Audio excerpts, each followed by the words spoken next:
it's Jen, and I'm back with my monthly baby favorites where I share some of my favorite things from the past month and mostly things that I've noticed that my now 9-month-old daughter Charlotte has really enjoyed from the 8 to 9 month period. So I've got a few different, variety of things, some toys, some food things, a few books that we're really into. So let's dive in. Starting with toys. Charlotte is really, she's been really playing for a long time, right? She's 9 months old. She loves playing, obviously. All babies do love to play. But now, at the 8 to 9 month mark, I noticed a marked difference in how she plays. She's much, much more kind of invested in her toys. She has a longer attention span, and she's much more interested in things that go in and out and up and down and on and off. So sort of those sorts of developmental toys, right?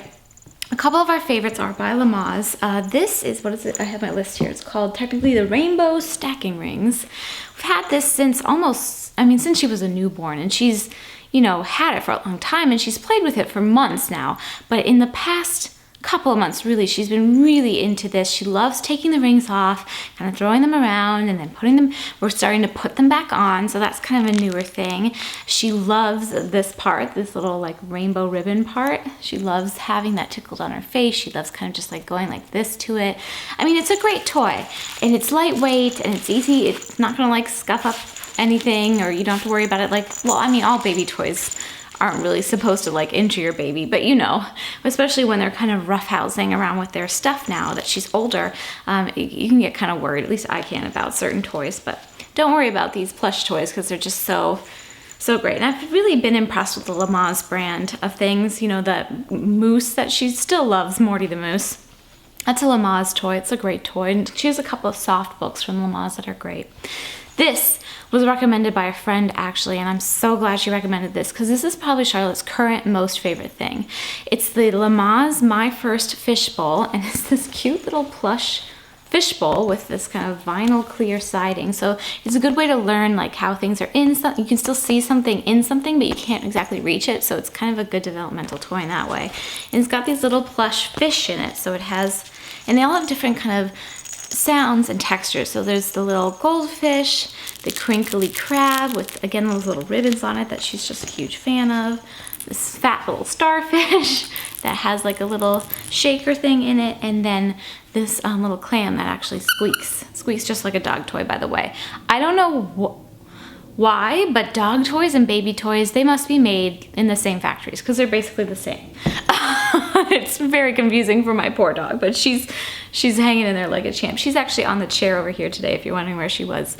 She really wanted to sit on the chair in the corner of the room, so I'm not going to make her sit just to be in my videos for me if she's comfortable somewhere else. So those are kind of the top toys that we're really into, at least we have been over the past month.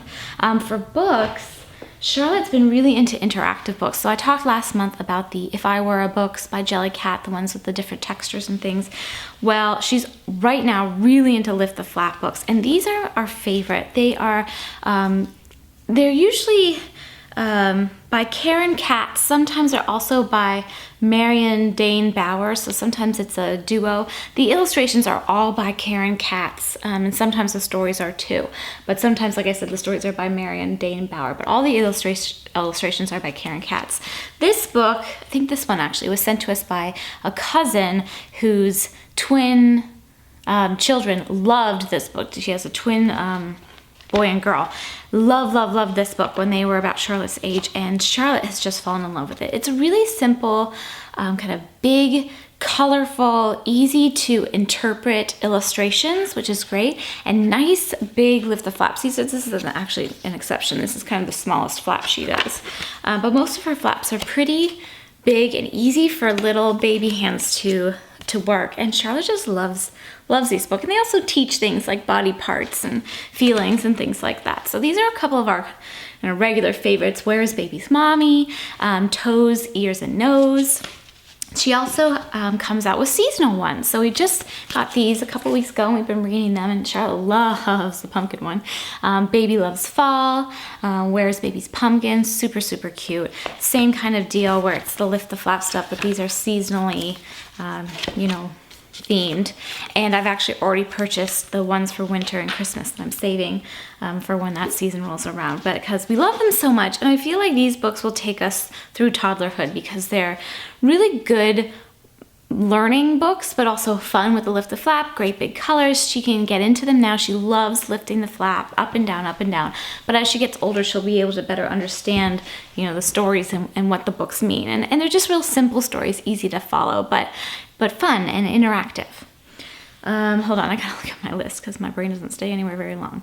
Oh yes, some food things. Okay, so the rest of the stuff's kind of food related because we're, you know, she's 9 months old. We're real into solids. Charlotte feeds herself now completely her lunch and dinner. I do all finger foods for her. And breakfast, I've been giving her oatmeal every day, which I still have to feed her, although I have a spoon and she has a spoon, and she's starting to figure out the spoon. She knows how to get the spoon in her mouth. She's known how to do that since day one. I was shocked. Like when she turned 6 months old and I started feeding her cereal, you know, oatmeal to start. And well, actually, I started with purees. I didn't start with oatmeal. But when I started feeding her, you know, mushy foods, puree foods, sorry, I would just hand her the spoon. She'd put it right in her mouth. Like, she knew what to do with it. She's always known what to do with it, but she doesn't know how to dip it into the bowl and into her mouth and then back into the bowl. That's kind of the next step, and we're getting closer to that. So breakfast, I still end up feeding her most of, especially if it's most of the time we have oatmeal, although I'm transitioning her into eggs now because she really likes eggs, so that she can feed herself finger food. I've bought like a trainer fork and spoon, like a next stage spoon, not just the first stage spoon. So we'll see how that goes. That might be the next step of eating, but she's all about the food. She loves the food. She lives for food. She is a foodie. And I'm so pleased. She loves such a variety of food, and I'm very, very happy with how her feeding has gone. She eats 3 full meals a day, breakfast, lunch, and dinner, and then an afternoon snack. But she still nurses 4 times a day. She no longer does a night nursing because she sleeps through the night for the past almost month now. Anyway, I digress. So I talked about the Nook, or Nuck, I still don't know, Sippy Cups in a favorites a few months back. Charlotte started drinking water out of a cup somewhere between 4 and 5 months, I think. I can't remember off the top of my head, but she took to it right away. She knew what to do. She's never taken to a bottle. She hates bottles, but she took to a cup right away. Well, the Nook, whatever cups have been great up until the past month because she started to, her bottom 2 teeth came in at 6 months. Her top 2 teeth are just dropping down now at 9 months. And so the past month, she's been revving up to that. There's been a lot of gumming on things, like more than the usual amount. And she's found with the Nook cups, with the silicone sippy part, she chews on it and it ends up breaking the seal, and the water dumps all over her, and it was just happening every single time. So I started to look for a different sippy cup that was a harder top. So I found this. It's the Tommy Tippy, now what's it called? Hold on. The Tommy Tippy Trainer Sippy Cups. These are recommended for 7 to 9 month old babies, so the age range that Charlotte is in right now. This has been a great alternative to the Nook ones. The Nook ones were great for the first few months of drinking water out of the cup because it just got her used to the cup. She can handle it by herself. I just think they're really well designed, and I totally recommend them as a first stage cup. But I just needed something different for her so she wasn't drenching herself with water because she likes to chew in the cup, and you can maybe even see there's some little teeth marks on this cup. But these are great. They're a little harder to clean because they have this extra part that comes apart. The valve comes off, and it comes off into 2 parts, and I clean that every use because I don't want any like mildew or mold or any bacteria to get up in there. So this has just worked great for us for the past month to transition her to this. Sort of as an intermediary. I have a feeling she's gonna move to an open cup before her first birthday.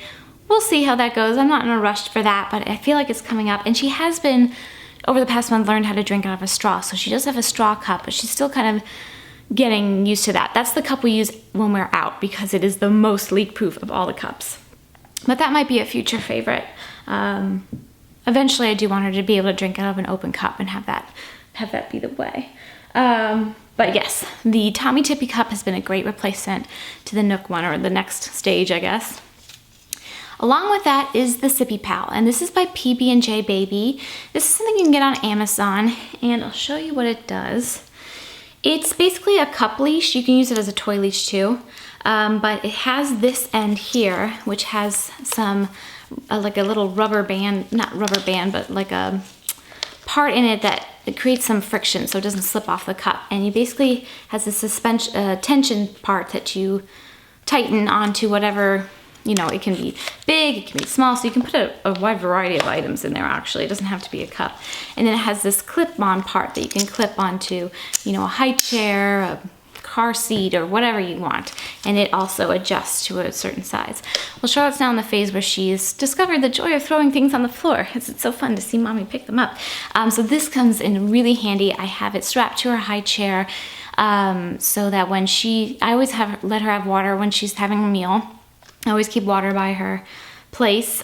She now sits right up at the table. She no longer needs the baby tray on the high chair. The Stocka high chair just slides right up to the table. It's great. So I can eat with her actually, which is nice. At the same time as her, I mean. But so she can have her cup, and then if she tosses it over the side, I don't have to worry about it going on the floor, and then have to deal with that, like cleaning up, you know. I don't have to clean the cup every time it goes on the floor. So that is a great thing. It's also great if you're out and about at a restaurant or something and you don't want anything hitting the floor. You can, you know, clip toys onto it or whatever. Along with that is actually another high chair type product that we've used and loved for the past few months, and it's the Inglesina Fast Table Chair. Yeah, I think that's what it's called. I'll have to insert like a picture of this because I didn't want to undo it to bring it up for this video. Basically, it's a, you kind of attach it to a counter or a table. So it's a portable high chair. It's meant to be portable. We keep ours basically stuck on our kitchen counter for the most part, unless we take Charlotte out for a meal, which we don't go out all that often, but it is by far much better to me than using the little wooden high chairs they have at restaurants, which I just can't stand, and they just don't look comfortable. And Charlotte's not small, but she's very lean, and she just kind of wobbles around in there, and I just prefer to have this chair. It gets her right up to the table too. It's a really great invention. You can take it apart easily and throw the liner in the washer and dryer, which is great because it does get dirty if she eats in it. I like having ours clipped up on the kitchen counter because that's where I pop Charlotte when I'm preparing her meals. When she's starting to get hungry, she wants to see what's going on. I don't want to have her in the playpen or the jump room or whatever because she wants to be like right there seeing what's happening. And I have like some things like suction to the table that she can play with. I mean the counter that she can play with. I've got a cup there for her attached with the Sippy Pal and a couple of toys, and she can kind of play and watch me while I prepare her food. So that's a great thing. And like I said, it is by far superior to those restaurant high chairs, the like standard restaurant high chairs, which I think are just really poorly designed. So yeah, those are definite favorites from the past few months, and I imagine will continue to be for a while. And then lastly, a few food items. We love our snacks. Charlotte loves her afternoon snack. When we're home, I'll usually give her something like cottage cheese and fruit, something like that I usually feed her. But when we're out and about, I need portable things. And I really, really, really swear by these two products. The Happy Baby Superfood Puffs, they come in a variety of flavors. This is the strawberry and beet. She's been eating these for months now because they are safe food. You know, once baby can kind of feed herself, pick food up, and it's a really great kind of training food for that because they're easy to pick up because they're puffy. Here, I'll pull some out so you can see, and they do kind of stick to their hands a little bit, especially if they've been gumming on their hands and their hands are kind of drooly. They stick right to them, so it's kind of a great training self-feeding food, but also just so easy to have on the go because it's just like a nice little snack to keep in your purse. And then another nice little snack to keep in your purse that we love are the Go-Go Squeeze Organic Applesauce on the Go. They have different combination of fruits. I've only ever bought the apple. I tried the apple pumpkin spice that I bought for me. I'm sure Charlotte would have loved it too, but I mainly ate those and they were really good. I'm gonna buy some more and I'll give some to Charlotte, but she loves applesauce. It's one of her favorite foods. I mean, I don't blame her. It's amazingly delicious. These, again, so easy to have in your bag, in the car, wherever. Don't need a spoon for it if your baby's not self-feeding yet. You can just kind of squeeze it into their mouth. Charlotte, in the past month, has learned how to suck the pouches, just like she's learned how to suck out of a straw, so she can do it herself. which is nice. And they're just easy and simple foods. So those are great on-the-go snack options, especially since we've been getting out and about for a little bit longer, little day trips here and there at a time, and it's just nice to have those kind of snack options. I don't have an internet favorite per se from the past month. I did want to share one website. I can't honestly remember if I've shared this before. I feel like I must have, but I don't think I have. It's an online resource that I check on periodically. I mostly used during the first 3 or 4 months of Charlotte's life when I was having a lot of issues with breastfeeding and kind of struggling to get through that. It's called Kelly Mom, I believe it's called. I will write it down there, kellymom.com. It is a really great breastfeeding resource. I'm sure that they talk about other things on that website. I don't actually know, because the only time I've ever referenced it is for breastfeeding tips and tricks. And it's not something, like I said, that I've been referencing a lot this past month. I have luckily been breastfeeding issue free for a while. But when I was thinking about, I like to include an online resource that I've been enjoying, and I realized I didn't think I've shared that one. And it's a really good resource for breastfeeding moms, especially breastfeeding moms of newborns. So I highly recommend it if you are looking for something like that. But anyway, I hope you guys enjoyed this video. I'd love to hear some of your favorite baby things or little kid things. Doesn't have to be from the 8 to 9 month period, anytime. And any mommy-friendly online resources that you want to share about. I hope you guys enjoyed this video, and I will see you real soon. Thanks for watching, guys. Take care.